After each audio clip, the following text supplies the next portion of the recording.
There you go. Righty. So that's it. It's streaming. That's it. It's streaming. Wow. And it's recording. And it's recording. Yes. Okay. So how are you, Lynette? I'm great. How are you? Good. Just 3 days to go for you. Mm. She's declaring on Saturday at our house. Lovely, beautiful. Lynette is a dear, dear friend of ours. And as Ellen just mentioned, she chose November 30th to be the day when she declares to be a Baha'i. And she's going to do it in our living room. So it's very exciting. That is exciting. Well, congratulations, Lynette. Thank you, Jennifer. Yeah. Yeah. That's exciting. I'm having a little snack, so you'll have to excuse me. That's fine. That's fine. I'm drinking my cup of tea. Okay. Me too. Okay. Yeah. Can you get him? Our dog is whining, wants to come in. Thank you. We gave him a bath today. Oh, you did. Yeah. Yeah. So His breath still smells to me. His coat feels bad. so are Shall I start the you prayer? putting some lighting up or anything? I think it's good, actually. You don't need the lighting? We don't. Okay. All right. So, So start with the prayer. do you want to put that light on right over there, the lower one? Does that help a little? It does, actually. Yeah. Perfect. Okay.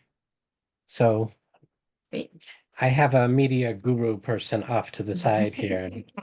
Name is Melanie. Do you want to come on camera for 2 seconds? She's very lovely, very capable. Hello. Here's our, Thanks for joining today. this is our helper. Oh, awesome. So Start with the prayer. is it okay to begin? Oh, yes. Okay. So all the technology is set up. So what are we actually doing? We're going to Facebook and we're going to TikTok. TikTok. That's yes. it? Yes. Okay. And then we're recording. And then we're recording. Yeah. And that'll put it up on YouTube. Correct. Okay. So we got the whole suite of technology features here. Well, it's wonderful to have all of you here. And we were inspired to do a talk on thankfulness, given that Thanksgiving is literally right around the corner. And so I have a slide presentation, PowerPoint. I'll be sharing my screen in a moment. And I don't know, this seems like a pretty intimate gathering. So if at the end you want to do Q&A, we can do that too, discussion, and just see how it goes. Everybody good? So You want me to start with prayer? yes, Ellen, I asked Ellen to read a prayer for us.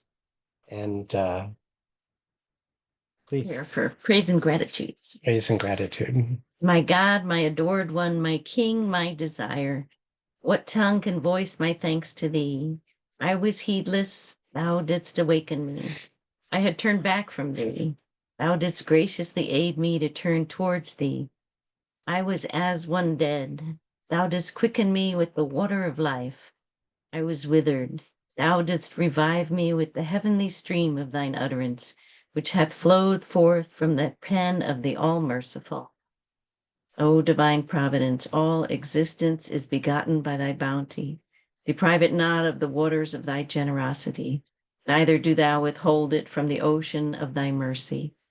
I beseech thee to aid and assist me at all times and under all conditions, and seek from the heaven of thy grace thine ancient favor. Thou art in truth the Lord of bounty and the sovereign of the kingdom of eternity.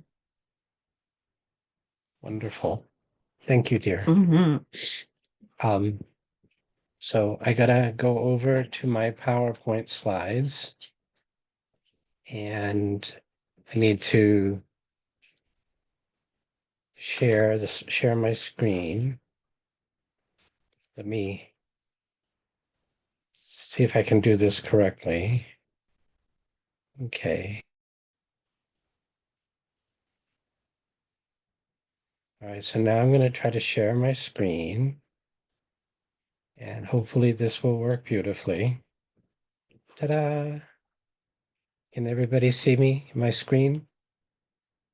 Are we good? Okay. So, so it's sharing. Yes. Wonderful, wonderful. So, now that we got the technology part out of the way, tonight's talk is called "That Thou Mayest Be of Those Who Are Truly Thankful," and we'll get right to it. I have to get there we go. Okay, so tonight's topic is about thankfulness. And basically, I'm going to be addressing two main points. How did the sacred scriptures of the major monotheistic religions talk about thankfulness? And we'll have some passages from the Old and the New Testament, the Quran, and the Baha'i writings. And I'm actually at the very end going to bring Buddhism into the conversation just towards the end, and how we benefit from being thankful. So for those who don't know a great deal about me, I'm a book author, and I've got 3 books out on my own name. They're part of the Divine Curriculum series, and I was the co-writer and a producer for the Gate film that came out some years ago. I've got contact information here for anyone who is interested, and I'll show this again at the end. I also want to mention that I just finished a project with my wonderful distinguished colleague, Behrad Majidi, and it's his book. I'm just assisting him with his book, but the book has just this week been published. So I'm very happy for Behrad, and my involvement in it was about a year of effort.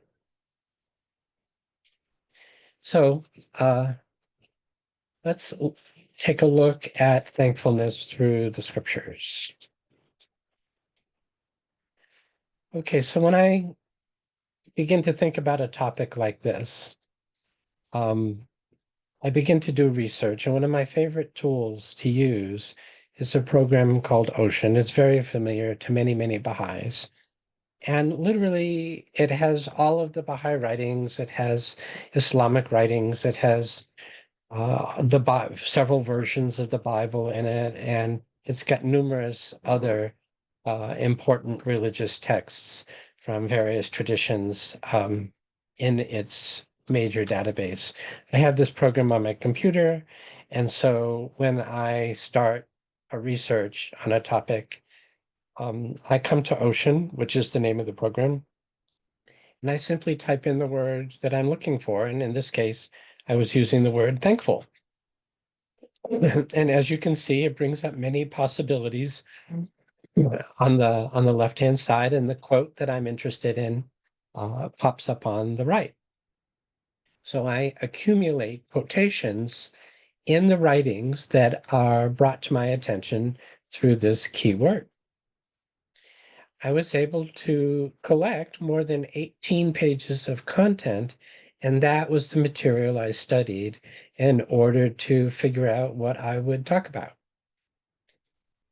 So it was very interesting, and I'm going to share some of those quotes and passages with you.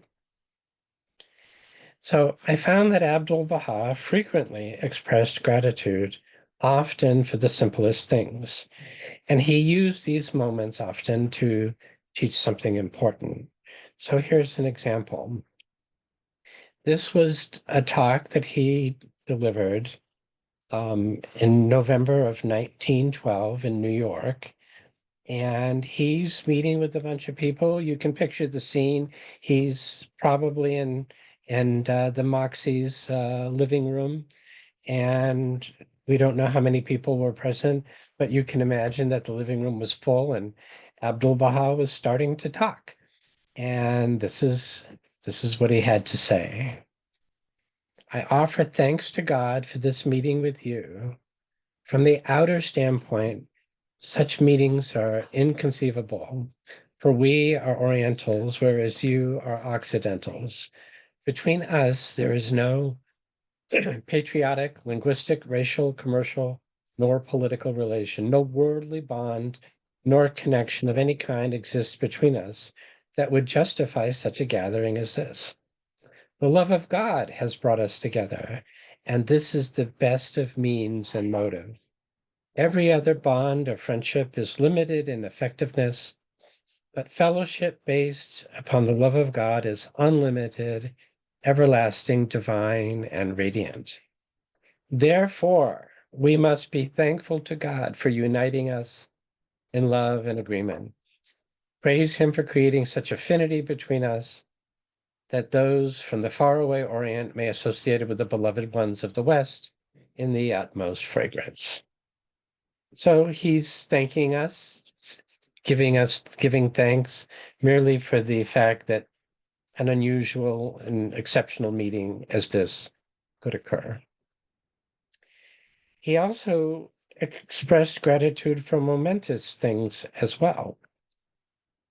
Here he says, Christ appeared in order to, I got to move this. Okay. Christ appeared in order to illumine the world of humanity, to render the earthly world celestial, to make the human kingdom a realm of angels, to unite the hearts, to enkindle the light of love in human souls, so that such souls may become independent, attaining complete unity and fellowship, turning to God, entering into the divine kingdom, receiving the bounties and bestowals of God, and partaking of the manna from heaven.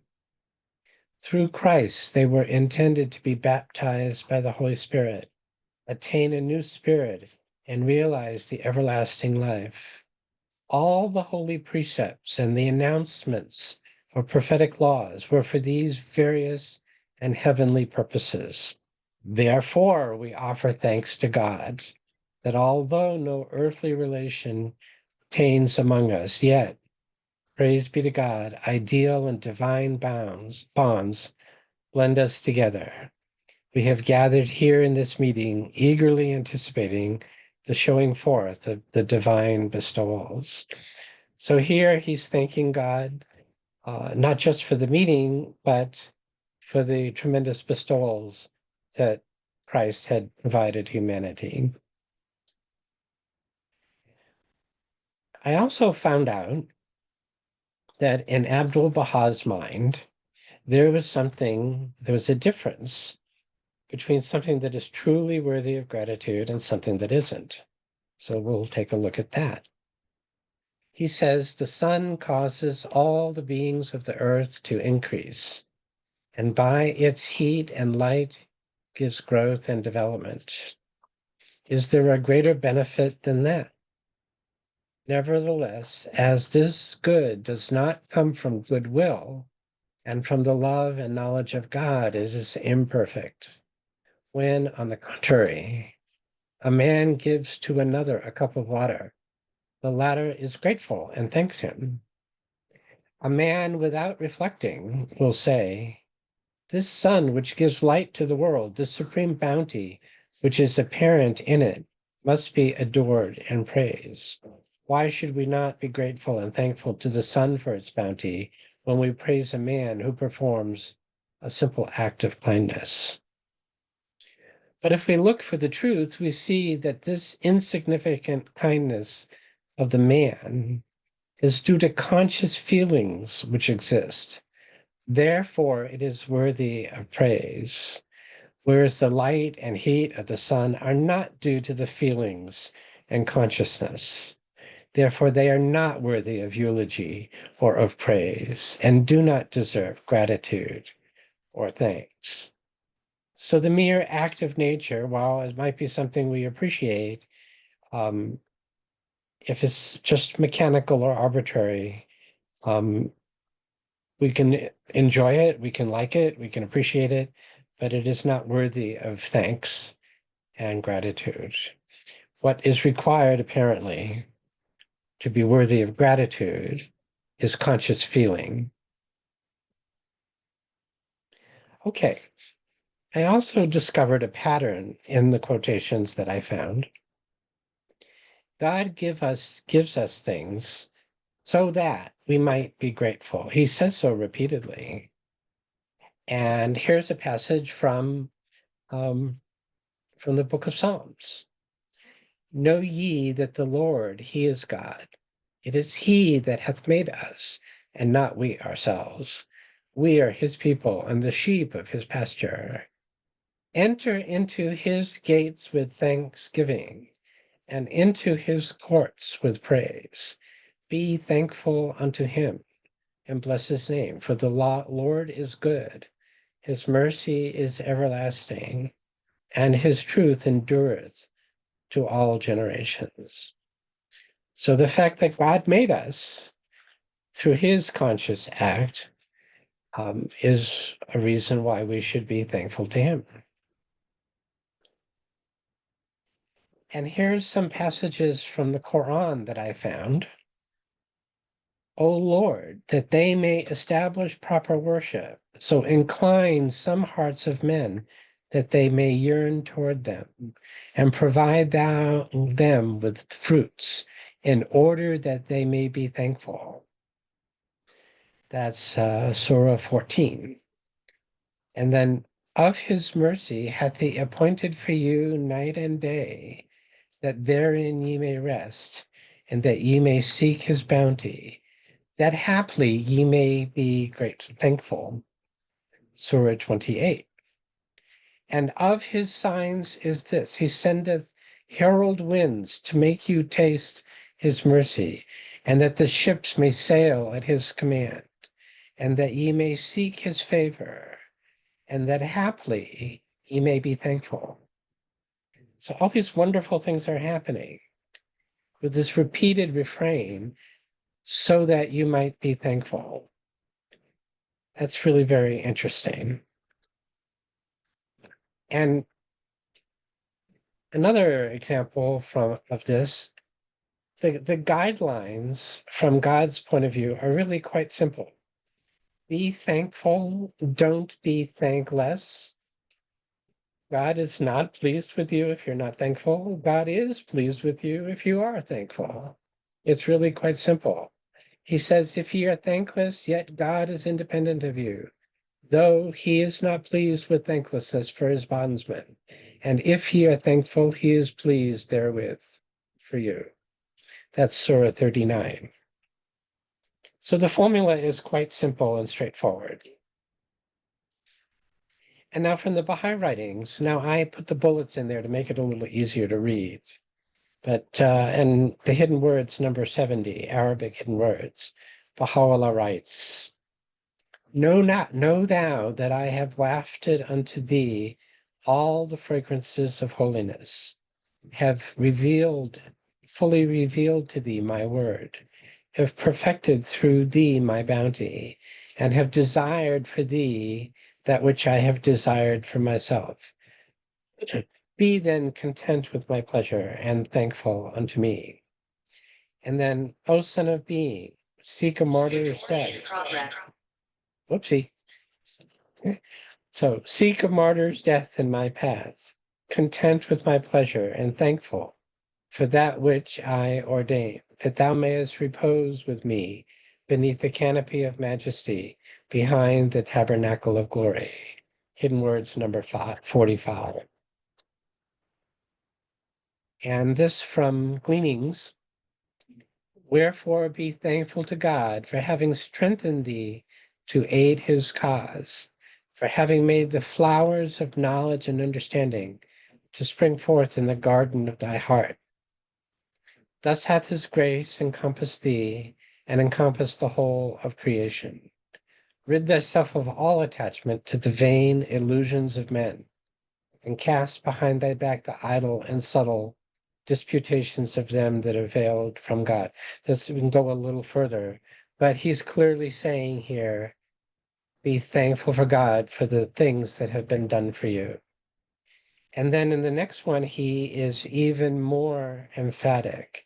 He says, say, we have caused the rivers of divine utterance to proceed out of our throne, that the tender herbs of wisdom and understanding may spring forth from the soil of your hearts. Will ye not be thankful? So here, so clear that these wonderful things happen, and the response that God is seeking from us or expecting from us is that we should return with thankfulness. Now, here it's all right for a man, he says, to adorn himself with the ornaments of the earth, but there's a condition. We can enjoy the things of the world on one condition. If he alloweth nothing whatever to intervene between him and God, then God hath ordained for you every good thing. And he tells us to enjoy the good things which God has allowed. And then he says, render thanks and praise unto him, and be of them that are truly thankful.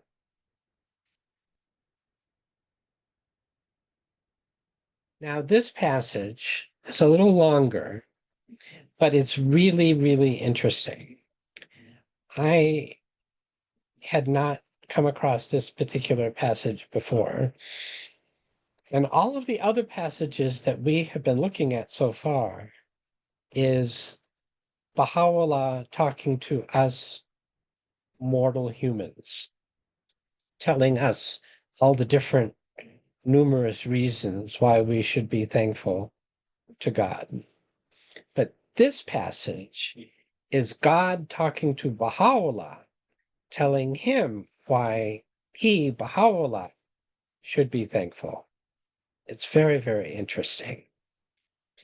So I am going to read it word for word because it is so powerful. O living temple, we verily have made thee a mirror unto the kingdom of names, that thou mayest be amidst all mankind a sign of my sovereignty, a herald unto my presence, a summoner unto my beauty, and a guide unto my straight and perspicuous path. We have exalted thy name among our servants as a bounty from our presence. I verily am the all-bountiful, the Ancient of Days. We have moreover adorned thee with the ornament of our own self, and have imparted unto thee our word, that thou mayest ordain in this contingent world whatsoever thou willest, and accomplish whatsoever thou pleasest. We have destined for thee all the good of the heavens and of the earth, and decreed that none may attain unto a portion thereof, unless he entereth beneath thy shadow, as bidden by thy Lord, the all-knowing, the all-informed. We have conferred upon thee the staff of authority and the writ of judgment, that thou mayest test the wisdom of every command. We have caused the oceans of inner meaning and explanation to surge from thy heart in remembrance of thy Lord, the God of mercy, that thou mayest render thanks and praise unto him, and be of those who are truly thankful. We have singled thee out from amongst all our creatures, and have appointed thee as the manifestation of our own self unto all who are in the heavens and on the earth. Isn't that quite a remarkable passage where God is explaining to Baha'u'llah, the living temple, all the different aspects of him being a manifestation of God. And then at the conclusion, he says, he has done all of this that thou may be of those who are truly thankful. So even the manifestation of God is told by God to be thankful. That's completely fascinating to me.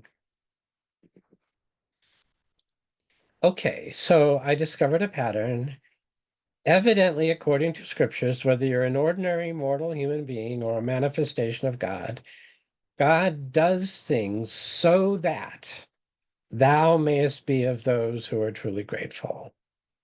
question is why? I have a theory. It's just a theory. It's not authoritative or anything like that, but hear me out and see what you think about it. So, as I pondered this question, I remembered that God is speaking to us from unimaginable heights of sovereignty, majesty, and glory. He is loving, but he doesn't need us. And as Baha'u'llah wrote, he verily can afford to dispense with all creatures. So there's nothing in this interaction with God that is based on him needing something from us. He doesn't need our thankfulness. He doesn't need us at all. He created us, of course, and so he wanted us for some reason, which is also articulated in the writings, and he loves us, but he doesn't need us. So this is my theory. His bounteous acts, large and small, are an opportunity for us. There is really nothing that we can do for God. As I said, and as Baha'u'llah said in that previous quote, he just doesn't need us at all. So all we can do is show our thanks to him for his gracious gifts. His actions are an opportunity for us to be thankful.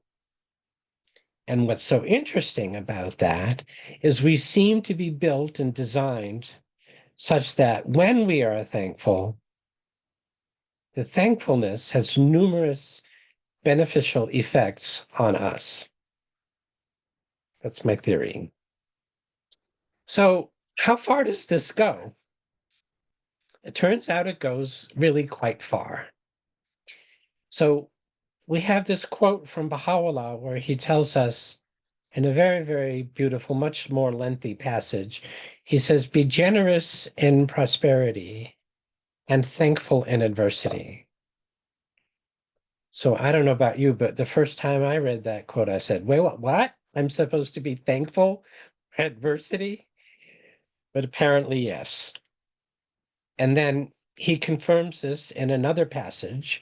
He says, the virtues and attributes pertaining unto God are all manifest, evident and manifest.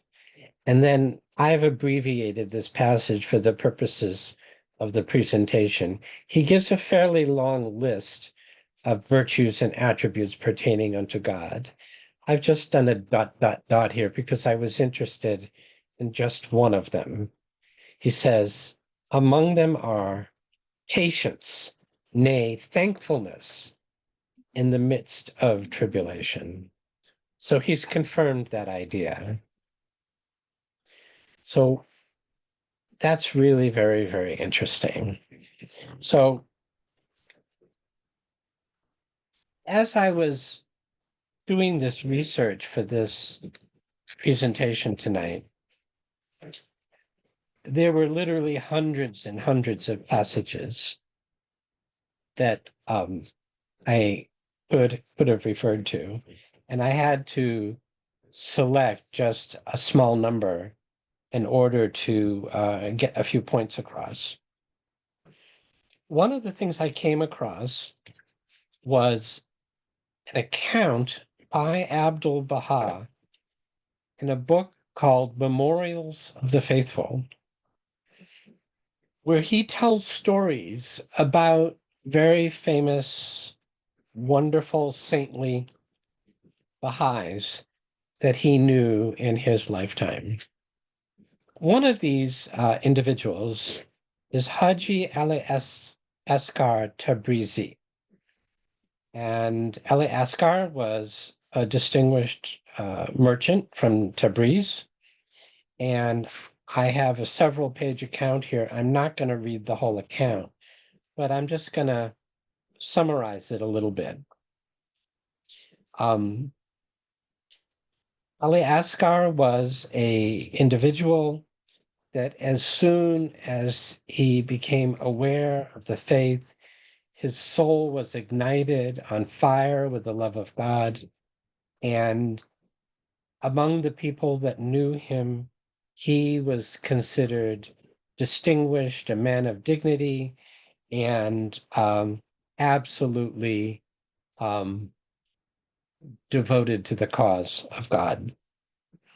And in everything he did, even though he was a man of very modest means, everything he did, he was always expressing his thanks to God. He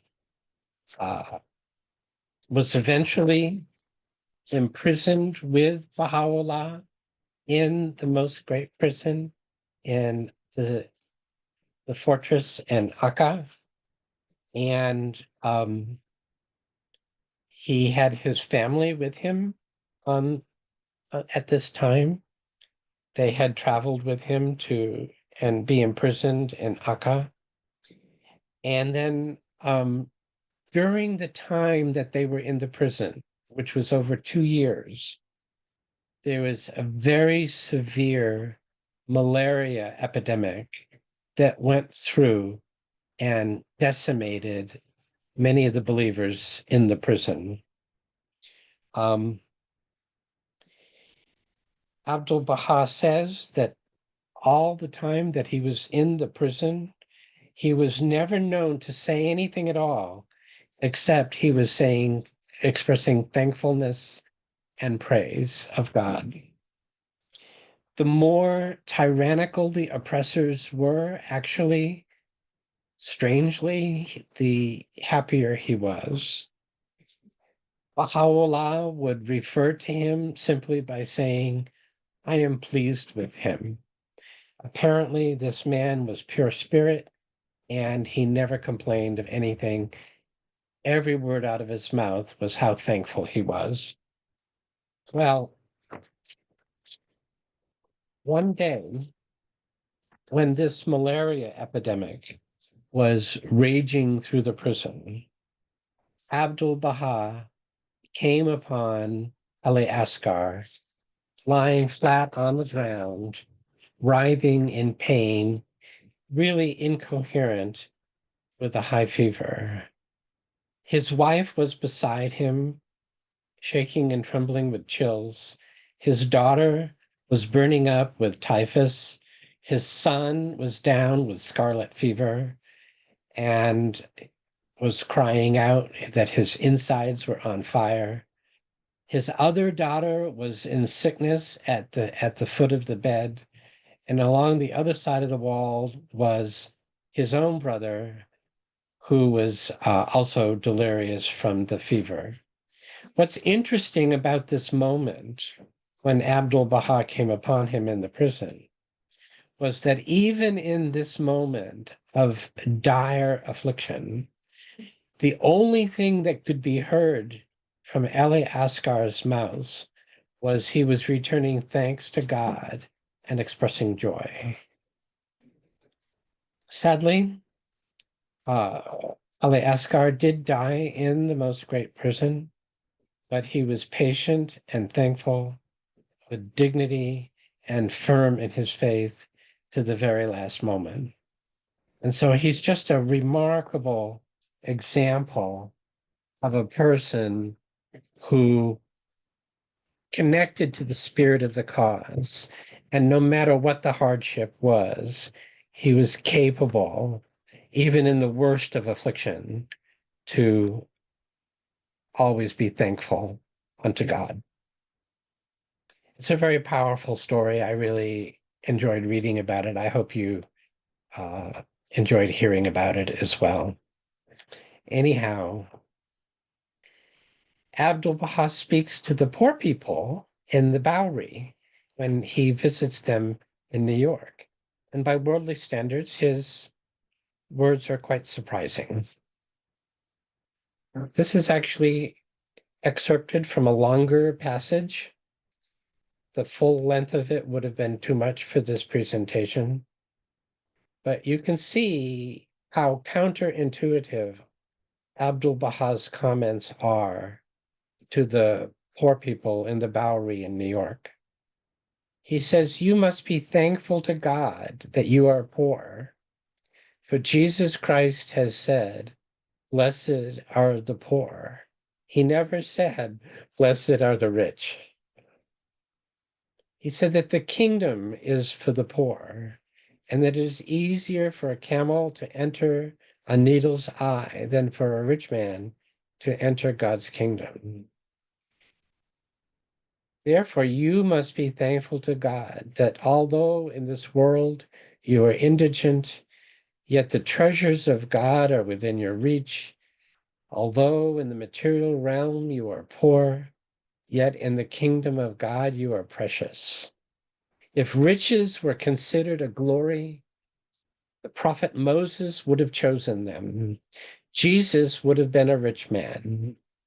Even this earth's happiness does not depend on wealth. You will find many of the wealthy exposed to dangers and troubled by difficulties. Often at the time of death, their souls are filled with remorse. Our hope is in the mercy of God, and there is no doubt that the divine compassion is bestowed upon the poor. Jesus Christ said so, Baha'u'llah said so. So, my comrades, you are following in the footsteps of Jesus Christ. Your lives are similar to his life. Your attitude is like unto his. You resemble him more than the rich do. Therefore, we will thank God that we have been blessed with real riches. Notice what he calls real riches. Anyway, so apparently we're supposed to be very, very thankful a lot of the time, and even under the most difficult conditions. So Abdu'l-Baha actually discusses the definition of thankfulness, and it's more than time now in our discussion here tonight to go a little deeper into what we actually mean by thankfulness. So here we go. So this quote is longer. It takes 2 slides. He says, thankfulness is of various kinds. There is a verbal thanksgiving, which is confined to a mere utterance of gratitude. This is of no importance, because perchance the tongue may give thanks while the heart is unaware of it.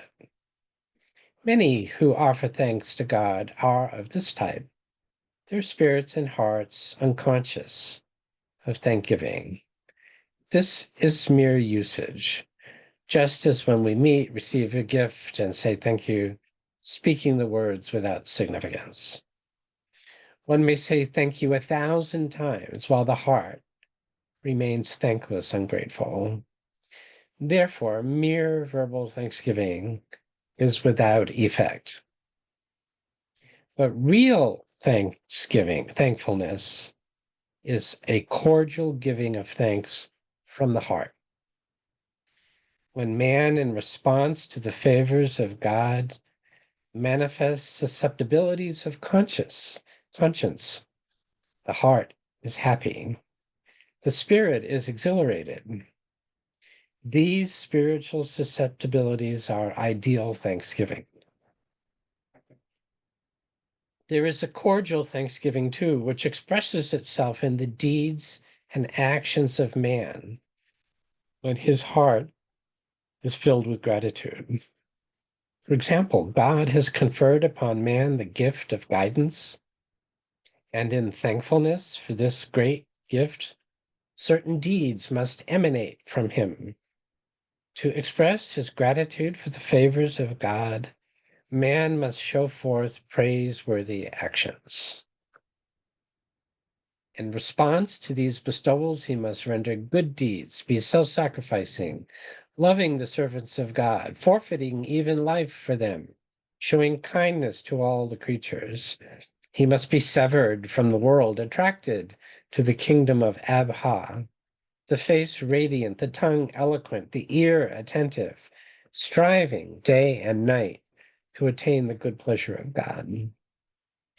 Whatsoever he wishes to do must be in harmony with the good pleasure of God. He must observe and see what is the will of God and act accordingly. There can be no doubt that such commendable deeds are thankfulness for the favors of God. His favors encompass us from all directions. The sustenances provided for man are blessings. Sight, hearing, and all his faculties are wonderful gifts. These blessings are innumerable. No matter how many are mentioned, they are still endless. Spiritual blessings are likewise endless. Spirit, consciousness, thought, memory, perception, ideation, and other endowments. By these he has guided us, and we enter his kingdom.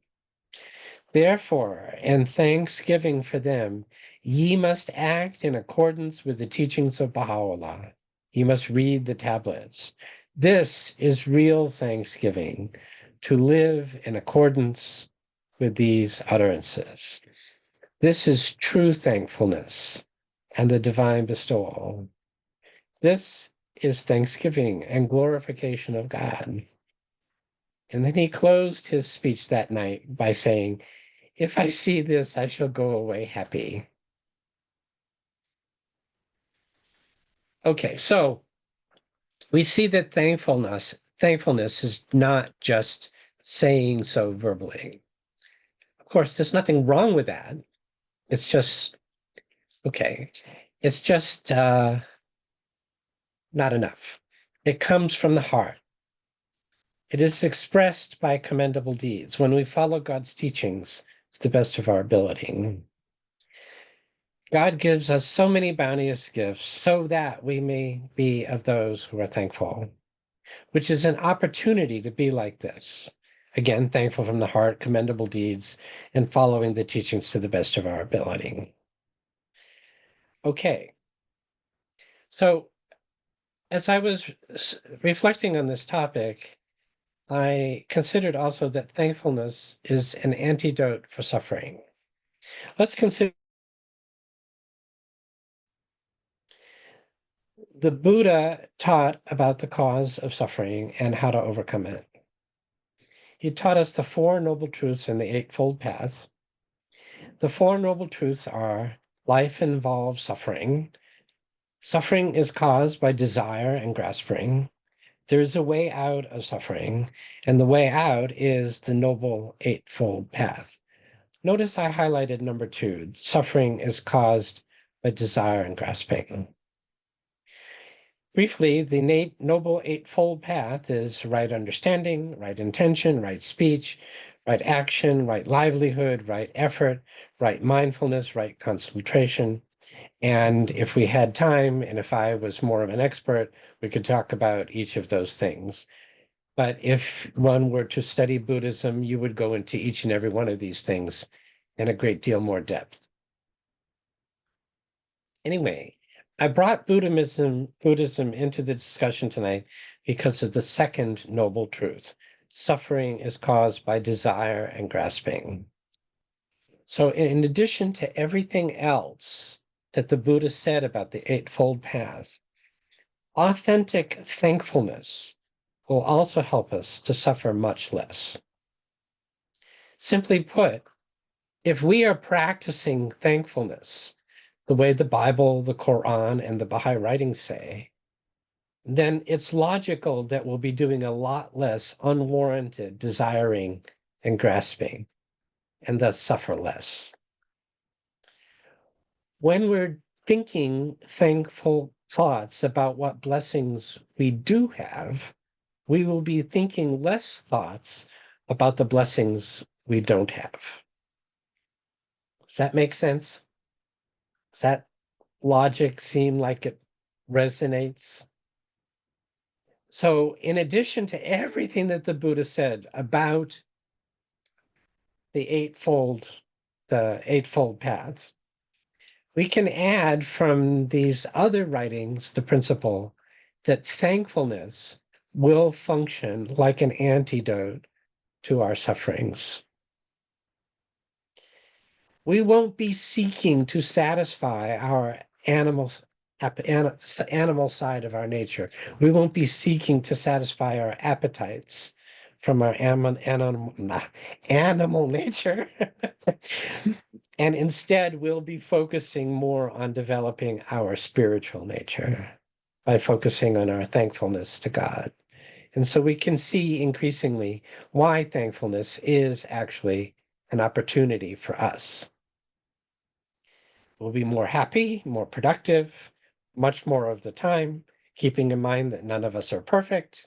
It won't always be perfect, but it'll get us a lot closer. And then thankfulness also has other positive benefits. And basically for this point, I just Googled health benefits of thankfulness, and up came a bunch of articles. And there were many. I'm only going to cite one from Psychology Today, but there was one from Harvard and UCLA and other great academic and medical institutions. And this is what it said: scientifically proven benefits of gratitude and thankfulness. So let's go quickly. Gratitude opens the door to relationships, more relationships. It improves our physical health. It improves our psychological health. It increases our empathy and it reduces aggression. Grateful people sleep better. Gratitude improves your self-esteem, and gratitude increases your own mental strength. Now, again, this was just from a very quick Google search, and there's so much more information out there. And anybody wishing to pursue that theme could certainly do so. So that's pretty much it for tonight. Here is my contact information again. For anybody who wants the slides, I'm happy to send them to you. Just drop me an email and I'll be happy to do that. And that is the presentation. Thank you so much, everyone. I hope you enjoyed it. I learned a lot actually about thankfulness myself because I had to go and do the research. So we only have a few minutes left. How much, Melanie? 9. 9 minutes. So if anything is on your mind, something you want to talk about, why is it limited to 9 minutes? So it ends at 8. Oh, okay. Well, that's what my media person tells me. So we have a few minutes that we can talk if it interests you to do that. So anything anybody wish to mention? Well, I By just the way, find, hello. Hi, Michelle. How are you, dear?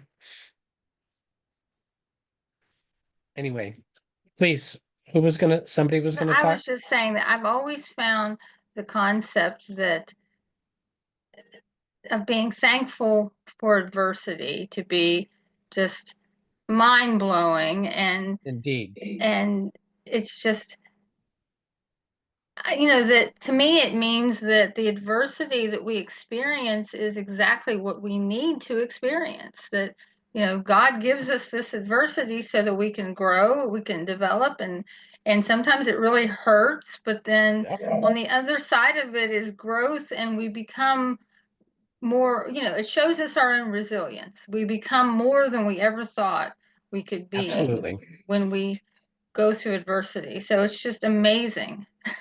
Biologically and psychologically, we appear to link pain with bad. But spiritually, something that's painful is not necessarily bad.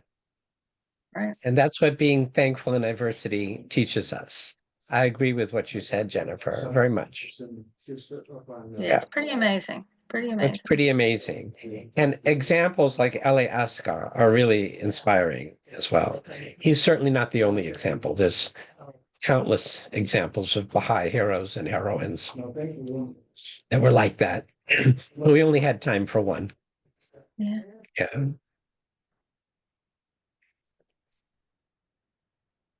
Well, I'll say again that to add to that, it's just that pain, and sometimes, spiritual growth is painful, but it's like this growing pain where you're, or if you're somebody who exercises and you're growing your muscles and you feel, aches and soreness, but then as you develop, then those muscles become adapted and you become stronger, and Absolutely. but it's just like you don't know what's on the other side. You think, why am I experiencing this pain? And then when you come through it or you see the benefit of it, it's like, well, of course, I wanted this. And so now we're supposed to know from the beginning that it's going to be good.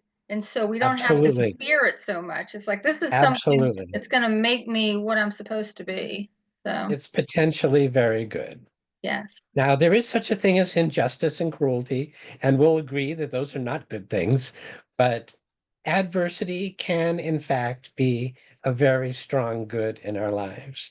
And I agree 100% with what you just said, but I would like to add that in addition to physical pain, there's what we would maybe refer to as intellectual pain. I'll give you an example. I was talking with my daughter right now, who's a first-year law student. And she says to me, Daddy, I'm working harder than I ever have before in law school. And I said, yeah, we sort of expected that. And like, am I going to be okay? Am I going to be all right? And I said, of course you're going to be all right. You are 100 times more than capable to do this. You're at the top of your class already. What's going to happen is your capacity to do the work will increase. And so the burden of it will seem less with time. You'll be doing the work, it'll be even more work, but it will seem like less because your capability, your capacity is increasing. It's exactly what you just said a minute ago, but I'm saying this applies to intellectual tests as well as physical tests. Yeah, absolutely. Absolutely. 100%. Yeah. Yeah. Well, very good. Are we about done? Yeah. Do you want to say bye to all of our So, cameras? Melanie is telling me that we're running out of time here, and it was wonderful. And this is Ellen again. And so, Lynette, thank Happy you for coming. Thanksgiving. Happy Thanksgiving. And Michelle, I didn't see your beautiful face, but I wish you a wonderful Thanksgiving as well. And with that, thank you very much for coming to participate in my little webinar. I believe it's going to get posted. Is that right? Yeah. So it will get posted, what, on YouTube? Is Yes, it YouTube. on YouTube? You'll be able to find it on YouTube. And we'll post some clips on social media. And some clips will be posted on social media. Beautiful. So with that, thank you so much for being a part of this program tonight. And I hope you had as much fun as I did. Thank you very much. It was Thank wonderful. you. Good night. Happy Thanksgiving. Happy Thanksgiving.